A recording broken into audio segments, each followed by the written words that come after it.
Y por eso le agradezco mucho al senador Emilio Álvarez y Casa que nos permita platicar con él en esta mañana. Muy buenos días, senador. Erika, muy buenos días. Un fuerte abrazo hasta San Luis, acá de la Chilanga Banda. Buen día. Senador, ¿qué está pasando en este país? ¿Por qué se ha incrementado de tal manera la violencia en medio de un proceso electoral cuyas campañas formalmente todavía no han comenzado? Es decir, y hago la distinción de formalmente porque tuvimos pre-campañas, luego precampañas, luego intercampañas, pero que les han permitido estar en las redes sociales y en apariciones de cualquier forma, sin importar lo que diga la normatividad electoral.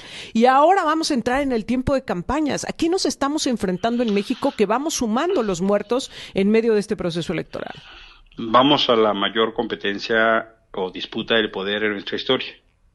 Va a haber más de 20,000 cargos de elección popular en disputa. La gran mayoría de ellos, más de 19,000, son del orden municipal. En 31 de los 32 estados va a haber disputas de municipios. Además de la presidencia del Congreso de la Unión, de 9 gobernaturas o 8 y la jefatura de gobierno. ¿Eso qué significa? Que hay un reacomodo estructural de las estructuras de poder del país, las formales y las no formales.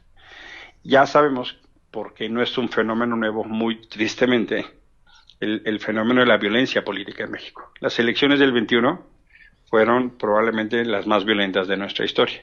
Sí. Ya sabíamos, Erika, que este escenario era probable. Y la pregunta es ¿por qué no se ha hecho lo suficiente para evitarlo? Como bien se dice, ya se prendió las alertas, las alarmas a nivel internacional. Ayer en el INE se discutió el tema, ya el tribunal había advertido del tema. Ayer en el Senado de la República discutimos el tema. Y me parece que entonces los tres órdenes de gobierno tienen que asumir con mucha responsabilidad el tema de la seguridad de candidatos y de aspirantes. No se había, Erika, no se había abierto la convocatoria de algunos partidos para postularse a cargos y ya había gente que había recibido amenazas de que no lo hiciera, so pena que tendría consecuencias. Ni te inscribas. Uy. Hemos sabido historias de distintos partidos que refirieron, hay gente que antes de la convocatoria ya estaba amenazada. Y el último tiempo, los últimos días, lo que pasó en Marabatío, Michoacán, fue pues ya el exceso, ¿no? En un día, menos de un día, mataron a 2 candidatos. Así es. Y eso es muy grave, es muy grave, Erika. ¿Qué es lo que está propiciando este ambiente de violencia? ¿Tiene que ver con la presencia del crimen organizado? ¿Tiene que ver con la polarización que hoy se vive socialmente? Y te pregunto esta última parte con mucho cuidado porque además pues parecería que es una polarización alimentada desde el jefe del Ejecutivo. Sí, es alimentada desde el jefe del Ejecutivo. A mí me parece que el fin de semana pasada dimos un paso como país en una dirección, voy a decirlo en estos términos, fea y peligrosa. Que el presidente haya violado la ley y expuesto los datos de la jefa de oficina New York Times no legitima ni justifica que otras personas lo hagan. Es un delito, es un dato personal. Y el fin de semana vimos cómo se expuso en medios, sobre todo en redes sociales, los teléfonos de candidatos o de integrantes de partidos políticos. Y la respuesta fue la que le daba el presidente a la corresponsal de New York Times: cambia tu número. Pero eso fue seguido de amenazas, de insultos, de ofensas, como si hubiéramos brincado en la polarización, pero ya en acciones de violencia física, verbal, y eso me parece muy peligroso. Yo sí quiero llamar al auditorio a no caigamos en esos espirales, porque cuando las personas se dicen, luego se hacen. No podemos caminar en esa espiral de violencia. Es muy grave lo que pasó el fin de semana, no lo podemos normalizar. Por supuesto que no me gustó lo que hizo el presidente, me parece un delito, me parece indebido, pero eso no legitima que otra gente lo hagan. Tú hablabas de este retroceso, de pronto me da la impresión que nos estamos yendo a una forma de hacer política pueril, ¿no? Tú muy publicas pueril. Mi teléfono, yo publico el tuyo. Pues yo publico el tuyo y de tu hijo y de tu compañero y de tu candidata y reájate los insultos, no está bien. La otra parte de la violencia esencialmente sí está vinculada al crimen organizado, al narco, a las amenazas, a la disputa del poder, al control territorial y a los reacomodos, porque como los gobiernos ya se van, entonces viene la disputa de ahora con quién me pongo de acuerdo. Y hemos tenido informes en los últimos años de una presencia que se ha extendido del crimen organizado en el control territorial de los municipios del país. Hemos tenido información, sobre todo en el 21, de la presencia del narco en la urna. Hubo discusiones muy de ese orden en lugares como Michoacán, donde el Tribunal Electoral anuló 4 municipios porque el narco se llevó las boletas y luego nada más pidió que las contaran.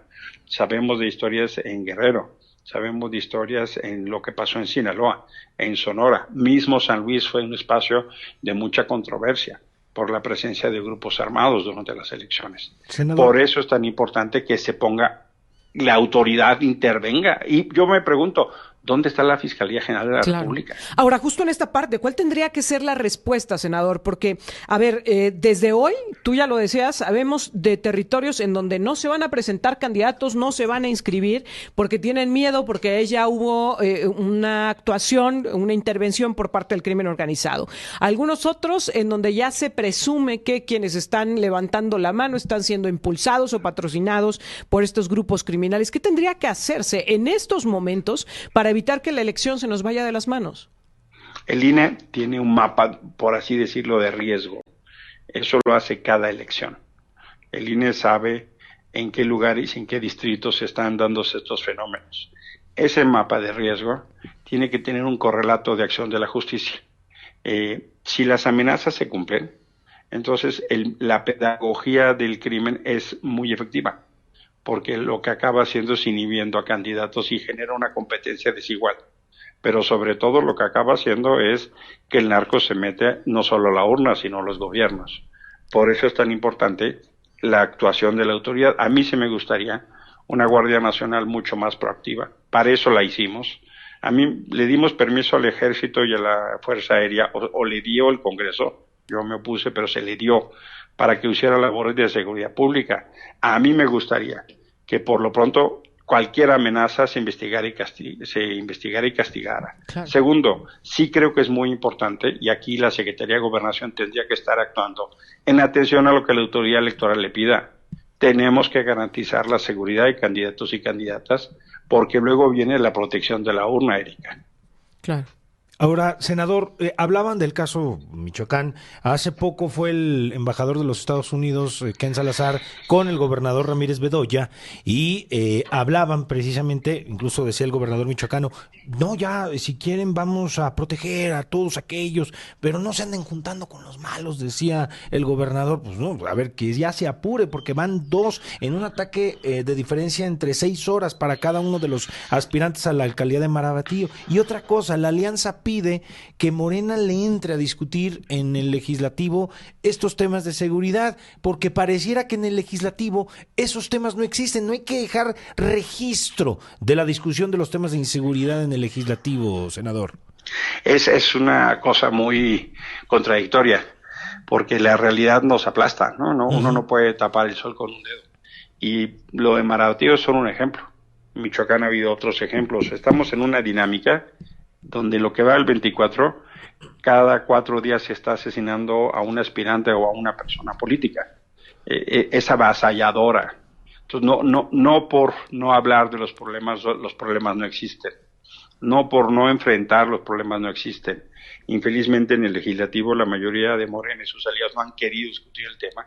Y sí toca discutirlo, pero no solo discutirlo, toca ver cómo hacemos por ejemplo, comisiones que puedan acompañar a la fuerza de la autoridad electoral en el ánimo de la presencia territorial de las fuerzas de seguridad. Si sabemos que hay problemas y hay amenazas, pues ahí es donde tiene que estar la capacidad del Estado mexicano. Yo soy un convencido que el Estado mexicano es mucho más fuerte que el crimen, pero si el Estado y sus instituciones no actúan, pues el crimen toma control. Y por eso es tan importante que las amenazas se investiguen y que los delitos se castiguen, porque si no, el aprendizaje del hecho es que la amenaza es efectiva y eso inhibe, y no podemos aceptar eso como país. No podemos aceptar que sea la urna amenazada por el narco, por el crimen. No podemos, porque eso nos lleva a la barbarie. Senador, ¿llegaremos al punto de la anulación de elecciones? Yo espero que no, yo creo que no. Afortunadamente creo que podemos tener vacunas, pero sí es muy importante que, por ejemplo, El uso de armas exclusivas del ejército, que son las armas de alto poder. Delincuencia organizada. Narcotráfico son todos delitos federales. En coordinación con los gobiernos estatales, porque no se trata de estar pasando pelotitas, sino se trata de proteger a la gente, pues pueden actuar. Yo insisto, el INE tiene mapas de riesgo desde hace muchos años. Pues que nos diga el INE, o no lo publique, pues es una información confidencial que tiene que tratarse con cuidado. A las autoridades de seguridad, déjenme decirlo así. Yo quiero fuerzas de seguridad que derroten el crimen. No quiero fuerzas de seguridad que estén arreglando carreteras. Uy. Pero mira, nos llama la atención, senador, porque acá en San Luis Potosí les hemos preguntado tanto al INE como a la Secretaría de Seguridad y Protección Ciudadana del Gobierno del Estado cuáles son los focos rojos que tienen encendidos para el proceso electoral. Porque cuando le preguntamos a la Secretaría de Seguridad, sí nos dice, en la zona huasteca tengo por lo menos 5 focos rojos encendidos. Pero en el tema electoral nos dicen que ninguno. ¿No tendría que ir en congruencia donde has detectado la actuación del crimen? Pues dar por hecho que va a haber un interés en el proceso.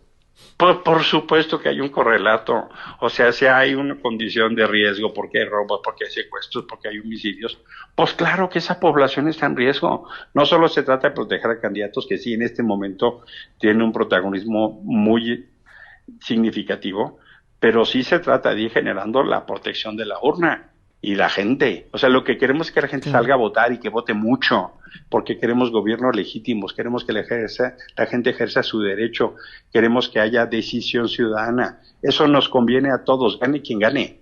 Cada quien tendrá sus opciones, pero lo que necesitamos es que la gente salga a votar, y la mejor manera de salir a votar es generando condiciones de seguridad.